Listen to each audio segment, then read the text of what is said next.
been around for a number of years, and this is the interesting point.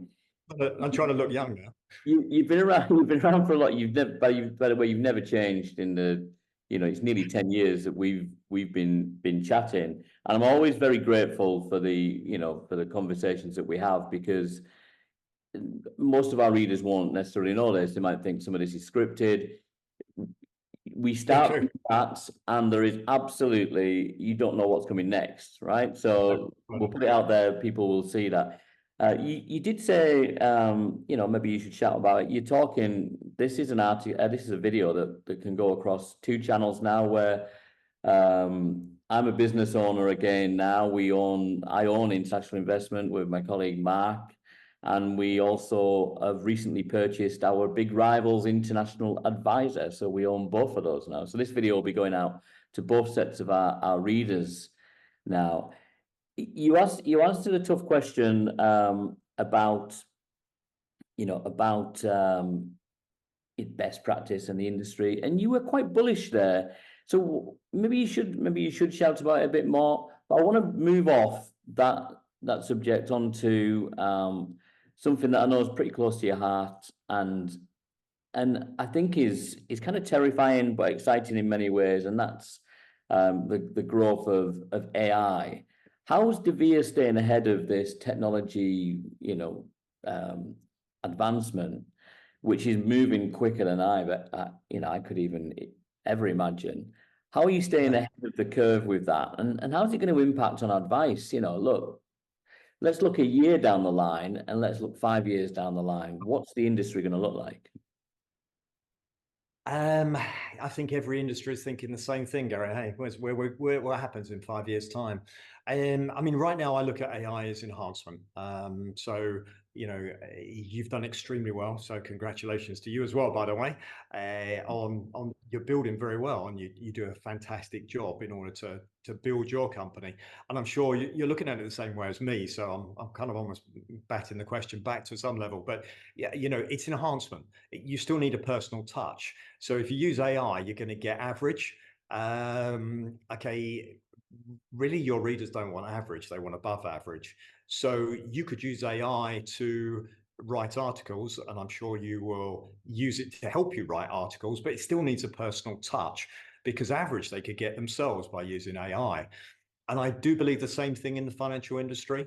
I think that if advisors are sensible, then they can use AI to enhance what they do. So that means to be able to give good information, to keep in contact with clients more, and to make sure that clients are aware. You always ask the question, does AI replace people? Or that's the question that people would think from a financial services point of view. I think when it's complex, then I don't think they do. So I think your readers will always want something that's pertinent to them. They don't want to go through lots of material to find something that's right. So they're looking for something that's accurate and correct, rather than trying to find lots. I think the same thing with financial advice. So I think you need to be able to use it, but you need to be able to give good, fast information to the client that is exactly what they're looking for. You need to be able to keep in contact with them. And they don't know what they don't know. So therefore, they don't necessarily know the question. So they can't just go onto AI and ask the question about tax and all the various different complexities of financial services. So I think that people do need people, but advisors can't sit back, nor can anybody in any industry. They've got to make sure they're constantly growing as individuals, developing themselves, developing how they're working, and making sure they're delivering to clients what they want. I think some people won't grow, and that's our industry, that's every industry, and even some people within my own company. And I think they will get left behind. So if you ask me where we are in 5 years' time, I think, we see the last 10 years has moved fast. Well, the next 5 is going to go even quicker. So we've got to stay on top. We've got to have a growth mindset. We've got to constantly ask the question, what does the client want? What do people want? What do they expect from us? And how can we deliver that in the most efficient manner at above average? So if you're advising people, you need to go up market, you need to learn more, you need to be able to give that advice to people that need it and require it, and be available when people want you to be available. Now, I'll ask you a question about Mauritius. You know, the great backdrop in the background there. It sounds idyllic. It sounds amazing to be able to work in a place like that. You've had a bit of a mixed bag with Africa. You know, is this basing yourself in Mauritius? Part of a cathartic move to get back into South Africa, which is a very lucrative market. It's one that you're not in at the moment. I believe you're not in that at the moment, unless something else has happened. Why Mauritius, and how is Mauritius how is that gonna impact across the whole deVere organization? Because it's quite an ambitious project you've got there. Yeah, we've got an ambitious project here. So we have an investment banking license. You'll realize that that's a high level license. So there's only 6 investment banking licenses in Mauritius. We're proud to have one of those. We've had it for 7 years, and it allows us to provide advice, but it also allows us to do structuring of products. It allows us to do corporate advice. It also allows us to do mergers and acquisitions. So it really does give us access to a different market than we've previously been in as a company. So it's 7 years that we've had it. It's a growth area for us. There's 4 countries that I'm aware of in the world that have global licenses. So you have Singapore, you have Hong Kong, and you have Switzerland and Mauritius. So a global license allows you to have clients approach you.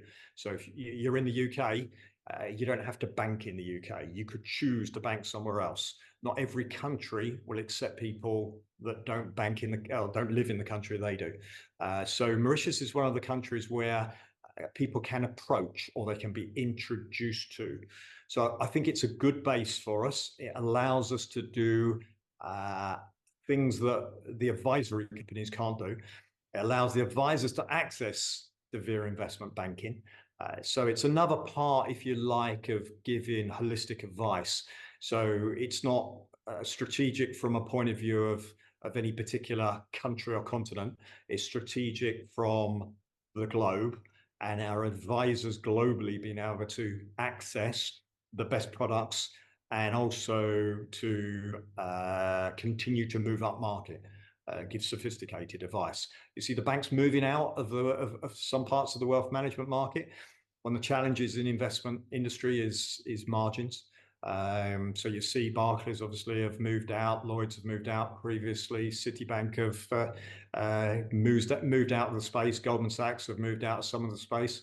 Banks are looking to go high market. Why? I can understand that compliance costs are expensive. So to do what we do is complex, it's difficult, and therefore banks have moved in a different direction, which you can understand. We want that business. Okay, so we want to be the advisors to people that previously maybe had 5 to 10 to 15 million that went to a private bank. They can be dealing with the deVere investment private bank and have a local advisor. So that we see as a nice part of our business that previously, as I said, 5 million probably went to a private bank. Now they come to us, and we want to continue to grow that part of the business. So I'm a prospective client, and I want to get involved with this, and I'd like a local advisor. What do you do if I live in Cape Town? So you can approach us. So we can't approach you. So it's solicitation. So if you think of UBS in Switzerland, you can approach them, but they can't approach you. So somebody could approach us, and we can advise them. So we are allowed to advise them. We can't solicit. So it's not, South Africa is not a particular market that we we're aiming at. We're happy to talk to anybody who are in the globe. So our business is expats in general. We deal with high net worth local individuals too. But our business in the main is people. They may be South African but living in Dubai. They may be British but living in Hong Kong. There's lots of business that is people leaving the UK. So you can imagine at the moment, lots of people leaving the UK. Labour potentially gets in. Lots of people want to move. So they might want to do something. Then there's people moving to the UK. So then you notice the laws changing on domicile. Will Labour change it? So then you got somebody, maybe South African, wants to go to the UK. Well, actually, they could structure their investments now potentially to mitigate some tax if they were in the UK. So movement is good for our industry. So, if you're living in a place where there's no capital gains tax, let's talk about, it could be Mauritius or could be Dubai, and you've got shares, for example, then you're better to put them into a product before you move to a place where there is capital gains tax. So I think a global market is what we deal with. So we're typically dealing with many different types of nationalities. In general, they're not static. They're not situated in a particular country. They're mobile. That would be our market, and we would be appealing to people that are global, to give them good advice because they're moving and structuring the products and making sure they got good returns and tax effective. Absolutely. Just to clarify a couple of questions. I mean, it's been a really great chat. So I asked you a quick question about Bright. Never been involved in Bright, is that correct? Never been involved in Bright. It's damaged the industry. Just looking at that whole scenario, what can the industry do to move on? If you can sum that up in 60 seconds, what can the industry do to move on from the likes of Bright? And are we going to keep seeing this kind of thing? Because I thought this sort of thing was over. I think that the industry has to realize that there's always situations. So you can look at the crypto industry, you can look at, the Bright situation. There's always something, unfortunately, in the financial industry. And we have to remember the regulator can only regulate based on past events. So they tend to regulate based on something that's happened, and they bring in regulations based on that. So in the financial industry, you have to be super aware. Clients have to be aware. So, I think everybody has, looking at things. We've lost business to Bright because they were perceived as a low cost platform, right? So, we must have lost, I don't know, thousands of clients, literally because they thought it was cheaper to go with Bright. Okay, well, cheaper isn't always a good idea. Taking good regulated advice, making sure you're dealing with people that are fully regulated, that have been around for a while, is good. Let's whiz through some quick questions. What views on the life industry? What's your views on the life industry? And what about platforms and things like that? Do you use them? What about international life bonds? You used to use loads of them. Do you still use them? We still use both, yeah. So yes, we use platforms and we use the life products. So I mean, I think depending on your nationality, a life product's got some tax benefits for clients. Platforms sometimes faster, quicker, not always less expensive. There's not so much difference in the costs in truth. But nevertheless, I think being able to access both is super good. I think the industry is improving. I'd like it to improve faster. Who do you use? Who are your favorites? Oh, no favorites. I don't, in truth, Gary, I only get involved when there's problems. Someone's got an issue. Okay, can you help me with X company? I won't mention it. So I don't think I have a favorite. Okay, I think. Who are the good ones then? Who do you like dealing with? RL360 are okay in general. Utmost are okay sometimes. I mean, I think in general, an endorsement for both in some way. That's good to hear. I think it's complex for them and it's complex for us. So Hansard the same. They've been they have upgraded everything. So they've done a good job in some of the things that they've done as well. So I think you can look at each of them and at times they've all trying to progress as best they can, but it is complex. That's why Yeah. people need us.